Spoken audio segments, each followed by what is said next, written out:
శ్రీ సత్యసాయి జిల్లా సోమందేపల్లిలో బలిజ కులస్తుల ఆరాధ్య దైవం శ్రీకృష్ణ దేవరాయల విగ్రహ ప్రతిష్ఠ అంగరంగ వైభవంగా నిర్వహించారు. బీసీ సంక్షేమ శాఖ మంత్రి సమితమ్మ, ఎంపీ పార్థసారథి ఆహుడ, చైర్మన్ టీసీ వరుణ్ విగ్రహ ఆవిష్కరణ చేశారు. పెనుకొండను రెండవ రాజధానిగా ఎంచుకుని రాజ్యమే లేనటువంటి శ్రీకృష్ణ దేవరాయల విగ్రహ ఆవిష్కరణ చేయడం తమ పూర్వజన్మ అదృష్టమని నాయకులు తెలిపారు. గతంలో బలిజ కులస్తులకు కమిటీ హాల్ నిర్మాణం కొరకు టీడీపీ ప్రభుత్వం స్థలం కేటాయిస్తే వైసీపీ ప్రభుత్వం అధికారంలోకి వచ్చిన వెంటనే ఆ స్థలాన్ని ఆక్రమించేందుకు పన్నగాలైతే పండిందన్నారు. కూటమి ప్రభుత్వం అధికారంలోకి వచ్చిన వెంటనే 50 సెంట్ల స్థలాన్ని బలిజ కులస్తులకు చట్టబద్దంగా చేసి ఇవ్వడం జరిగిందన్నారు. బలిజ కులస్తుల భవన నిర్మాణానికి తన వంతు సహాయం చేస్తారని మంత్రి హామీ ఇచ్చారు.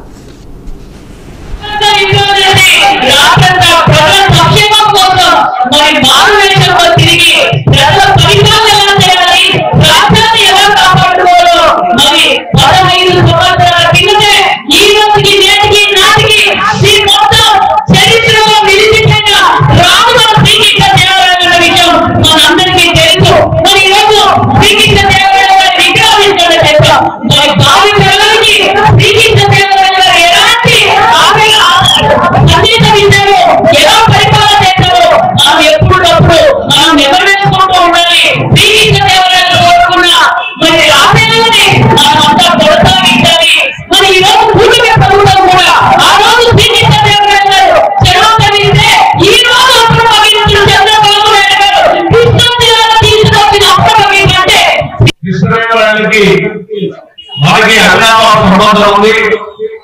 దానికి కారణం మన ప్రాంతం, మన పెరగొండ ప్రాంతంలో పెరగొండ రెండవ క్యాపిటల్ సిటీగా ఏర్పాటు చేసుకుని పరిపాలించినటువంటి వ్యక్తి శ్రీకృష్ణ దేవరాయలు.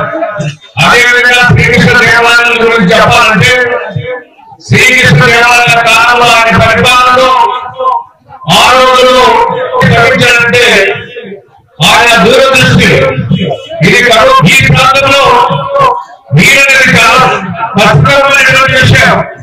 నీరు ఏదైనా సాధించడానికి, పంటలు పెట్టుకోవడానికి, రైతు సంతోషంతో ఉండేదానికి ఆనాడు నిర్మించడం జరిగింది.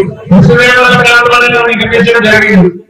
అదేవిధంగా మనం చూసాం తిరుమల కొండ మీద వస్తే లక్ష్మీ నరసింహస్వామి ఆలయం ఉండేది. దాన్ని